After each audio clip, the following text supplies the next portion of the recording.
बिस्मिल्लाहिर्रहमानिर्रहीम। अस्सलाम वालेकुम व्यूअर्स, अच्छी खबर न्यूज़ के साथ में हूँ आयशा कंवर। सियालकोट से सईद फराज अली की रिपोर्ट के मुताबिक डीपीओ ने 8 साल बच्चे को ज्यादती का निशाना बनाकर इसकी बहना वीडियो बनाने वाला मुलजिम गिरफ्तार करवा दिया। तफसीलात के मुताबिक थाना मुरादपुर के इलाका हडले में 8 साल बच्चे को मुलजिम समीर ने जबरदस्ती ज्यादती का निशाना बनाते हुए इसके साथ इंतहाई अखलाक बख्ता काबिल इतराज हरकत की।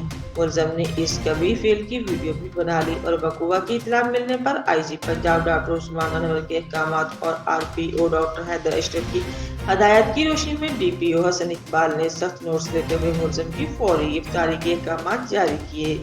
डीपीओ के बार बार फॉलो अप लेने की वजह से पुलिस ने मुलजिम समीर को गिरफ्तार कर लिया। डीपीओ हसन इकबाल ने पुलिस अफसरान को हदायत की कि इस वकूआ के हवाले से थाना मुरादपुर में दर्ज मुकदमा की तफ्तीश पर करते हुए ठोस शवाहद के साथ मुलजिम को चालान किया जाए ताकि अदालत से कानून के मुताबिक मुलजिम को सजा दिलवाई जा सके। डीपीओ ने मुकदमा की तफ्तीश की निगरानी डीएसपी के सुपुर्द कर दी। पुलिस मसरूफ तफ्तीश है।